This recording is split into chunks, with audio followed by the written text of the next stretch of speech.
Mebel fragmentini оформлениясini ko'rib chiqamiz. Buning uchun biz mana bu o'zimizni yasagan mebel оформлениясini qilamiz. Sizlar o'zinglar sharoitinglardan, talabinglardan kelib chiqib istalgancha mebellarni soniga qarab, nechta mebel оформлениясini alohida ham qilib berish kerak bo'lsa, shu mebellarni qila olasizlar. Hop, nomini ko'rib olamiz. 1 garderob tip 1 mebelimiz. Shuni оформлениясini alohida qilamiz. Buning uchun bizga bitta yangi varroq kerak bo'ladi. 14.2 новый list albom 14.2 оформление мебели deb yozib qo'yamiz yoki boshqacha.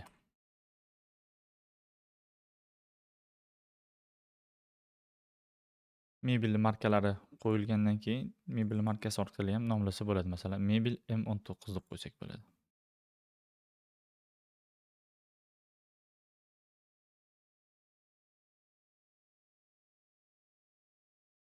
Ana endi mebel оформить qilish uchun legenda tanlaymiz. Создать legendu M19 masshtab 1 ga 1 bo'ladi. Hozircha buni varroqga tashlab, keyin razmerlarni qo'yamiz. Legendam ochildi.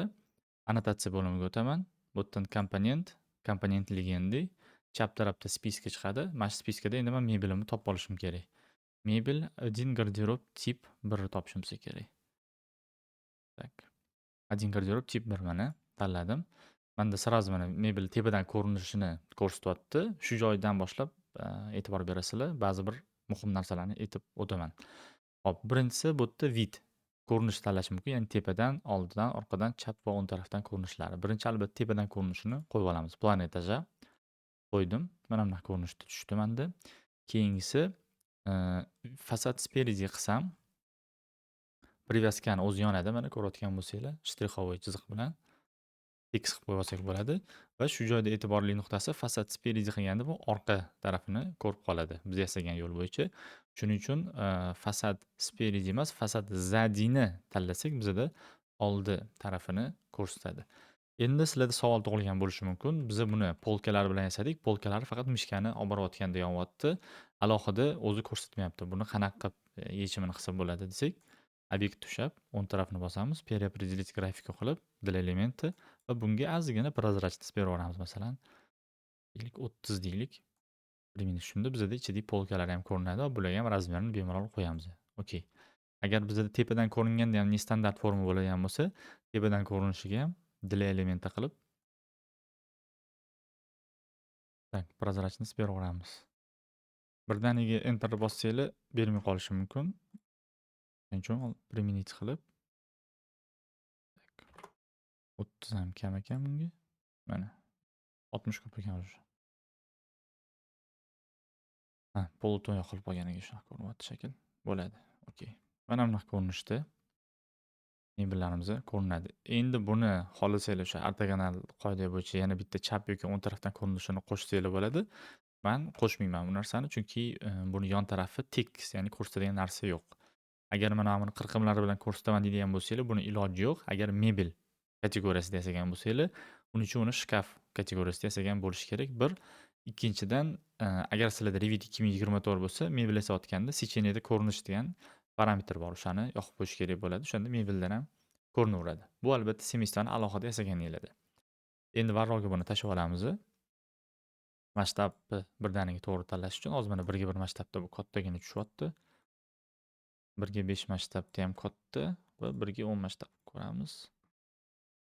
1 ga 10 masshtab ham kattalik qilyapti. 1 ga 15 qilamiz пользовательский. Mana bunaqa qilsak to'liq varrog'imizga tushadi. Endi buni imya deb tanlab qo'yamiz.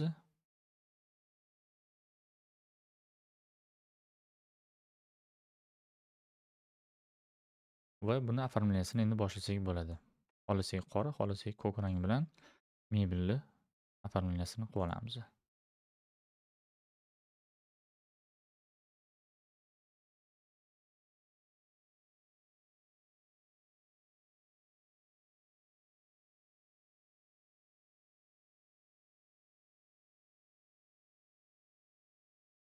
Hop, fragment mebeli оформлениясini qilib bo'ldim. Bu yerda hali nomi chiqqani yo'q, chunki nastroykamizni shunaqa qilib qo'yganmiz. Endi bir narsaga e'tibor berasizlar. Keyingi mebel, misol uchun xuddi shu garderobga o'xshagan garderobni оформление qilmoqchi bo'ladigan bo'lsam, man bundan kopiya olsam bo'ladi. Mana bu yoqda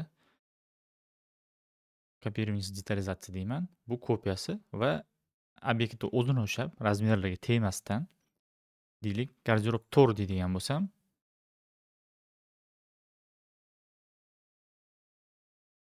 avtomatik o'zi boshqa mebelga o'zgaraveradi. Ba'zida buni qulayliklari, razmerlari qoladi. Agar o'sha mebellarda obyektlarni geometriyani modelingi deyarli bir xil va joylashuvi bir xil bo'lsa, razmerlari ham qoladi va qayta razmer qo'yish shart emas bo'lib qoladi. Ana endi keyingi legendamni baroga qo'ysam, buni ham nomi chiqadi ikkalovini va nomlarini ham tepasiga to'g'rilab qo'ysak bo'ladi. Keyingi masala, albatta har bitta mebel uchun alohida legenda yasab o'tirish shart emas. Buni o'chirib tashlaymiz, bu yerdan ham o'chiramiz. Shu legendani o'zidan shu obyektlarni kopiya qilib yoniga mana shu obyektni o'zini ushlab turib, boshqa mebelga o'zgartirib qo'ysak bo'ladi. Ya'ni bitta legendani ichida bir nechta mebelni оформлениясini qilsa bo'ladi. Shuning uchun ham buni bitta dona eng kerakligini qiladigan mebelingiz eng kerakligini qilib olib, keyin varroga tashlab, masshtabini to'g'irlab turib, keyin qolgan mebellarni ham bitta shu legendani o'zini ichida оформление qilib ketsanglar bo'ladi. Endi bu yerda manku butun varro balandligiga qarab qo'ydim. Sizlar imkon qadar agar kompaktni qiladigan bo'lsanglar, buni masshtabini bundan ham kichikroq qilib turib, bitta legendani ichida ancha-muncha modellarni yasasanglar bo'ladi. Keyin bularni o'zaro annotatsiya orqali liniya detalizatsiya qilib, xohlagan liniya tipinglarni berib, bundoq qilib bo'lib qo'yaverasizlar masalan.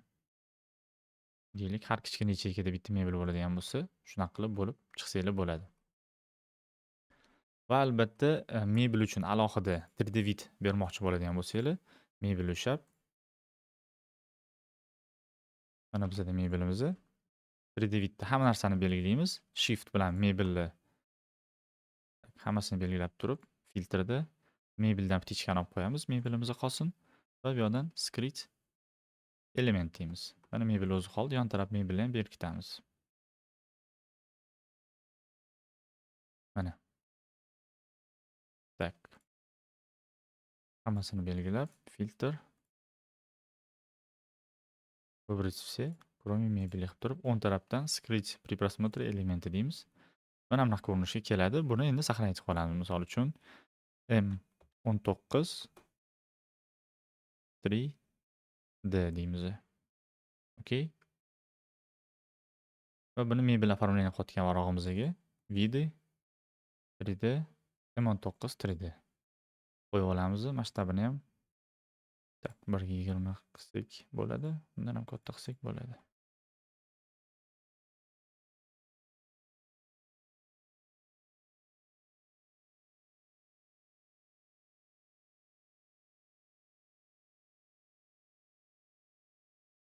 Mana bunaqa qo'yib olsak bo'ladi. Bu chizmamizda ham o'sha ortogonal оформление qilayotganimizdan keyin tekst olib, tekstni mana bu yerga yozib qo'yamiz.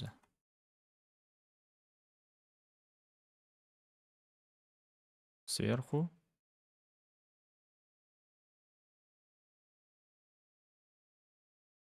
speridi deb qo'yamiz.